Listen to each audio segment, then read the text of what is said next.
সারা দিন আজকে যা যা করেছি চলো সেখান থেকে কিছুটা তোমাদের সাথে শেয়ার করি। ঘুম থেকে উঠে 10-15 মিনিট আমার বারান্দায় রোদ্দুরে বসলাম। এরপর একটা টমেটো স্লাইস করে ভালো মতো পায়ের স্কিনে ঘষে নিয়েছি। আমাদের বাসার নিচে ভ্যানে করে স্টেইনলেস স্টিলের এই হাঁড়িগুলো খুব সস্তায় বিক্রি করে। তো অনেক দিন ধরে আমি টার্গেট করে রেখেছিলাম, আজকে ফাইনালি দুটো কিনে ফেলেছি।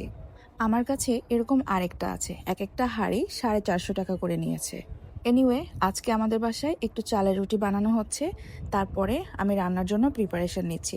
আজকে আমি গরুর কলিজা রান্না করব, আর হিয়া যেহেতু কলিজা পছন্দ করে না, তাই ওর জন্য আমি কিছুটা বিফও অ্যাড করে দিচ্ছি। আমার হেল্পিং হ্যান্ড আমাকে এই মশলাগুলো কেটে দিয়েছে বড় বড় করে। আমি বলেছি আমাকে কুচিও করে দিতে হবে না, ব্লেন্ডও করব না, আমি হামানদিস্তায় নিজেই মশলাটা প্রিপেয়ার করে নেব। পেঁয়াজ, আদা আর রসুন 3টা মশলা আমি একসাথে স্ম্যাশ করে নিয়েছি। ফ্রেশ মশলার এত সুন্দর একটা স্মেল আসছিল। আজকের রান্নাটা নতুন প্যানে করব। প্যানে তেল দিয়ে মশলাগুলো দিয়ে দিচ্ছি। এরপরে একে একে আস্ত শুকনা মশলা, গুঁড়া মশলা সব কিছু দিয়ে দিয়েছি। আমি কলিজা রান্না করছি আজকে অনেক বছর পরে, তো আমি খুব সাবধানতা অবলম্বন করছিলাম যেন কোনোভাবেই খাবারটা খেতে খারাপ না হয়, বরং অনেক মজা করে রান্না করার চেষ্টা করছিলাম। কষানো মশলায় কলিজাটা দেওয়ার আগে আমি কিন্তু ভালো মতো সিদ্ধ করে নিয়েছি। এখন আমি মশলার ভিতরে দিয়ে ভালো মতো নাড়াচাড়া করে নেব। এসএস হাঁড়িগুলোর একটা প্রবলেম হচ্ছে খুব তাড়াতাড়ি নিচে থেকে পুড়ে যেতে শুরু করে। তো আমি কি করেছি, একটু একটু করে গরম পানি দিয়ে মশলাটা কষিয়েছি। তারপরে কলিজা কষানোর সময়ও আমি একটু একটু করে গরম পানি মিক্স করছিলাম।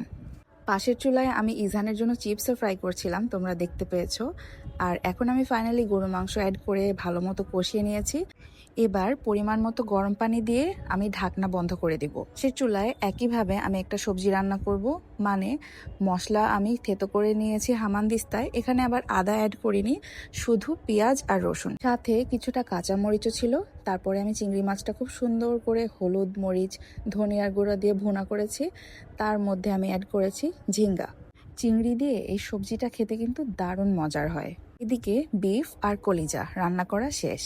আমার বাসায় অনেকগুলো পেঁয়াজ রসুন জমে গিয়েছে, তো আমি সেখান থেকে অল্প অল্প করে কাটিয়ে ব্লেন্ড করে ডিপ ফ্রিজে রেখে দিচ্ছি। আমার রান্নাবান্না শেষ, এরপর আমি শাওয়ার নিয়েছি, নামাজ পড়েছি। বিকালের একটু আগে আগে আমি কিচেনে আবার এসেছি। কেন জানো? তোমরা আমার কাছে আমার স্টোর রুমের সামনের অংশটা দেখতে চেয়েছিলে, তো আজকে ভাবলাম যেহেতু নিরিবিলি বসেই আছি, তো এই কাজটাও করে ফেলি। আর আমার স্টোর রুমের সামনে তেমন কিছুই নাই, একটা জাস্ট সুন্দর চারকোনা বারান্দা, কিন্তু খুবই ছোট। তো সেখানে আমি পানির ফিল্টার রেখেছি।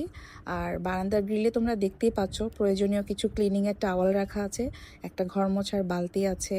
আর এই দরজাটা তো তোমরা চিনো, বাম পাশের, এটা আমার স্টোর রুমের দরজা।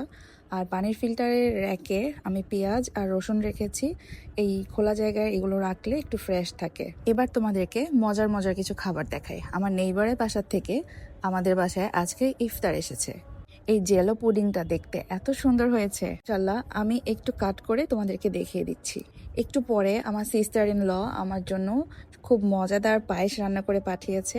আর এই ছোলাটাও আমার নেইবারের বাসা থেকে এসেছে। আজকে মোটামুটি আমার বাসায় অনেক কিছু চলে এসেছে বাইরে থেকে, আলহামদুলিল্লাহ। সেখান থেকেই তোমাদেরকে একটু শেয়ার করলাম।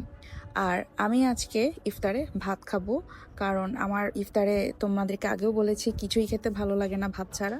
তো আমি আমার জন্য একটা ডিম হাফ ফ্রাই করে নিচ্ছি। আর ইজান ঝিঙ্গা পছন্দ করে না, তো সেই একই রকম চিংড়ি দিয়ে আমি ওর জন্য বরবটি আর আলু রান্না করেছিলাম।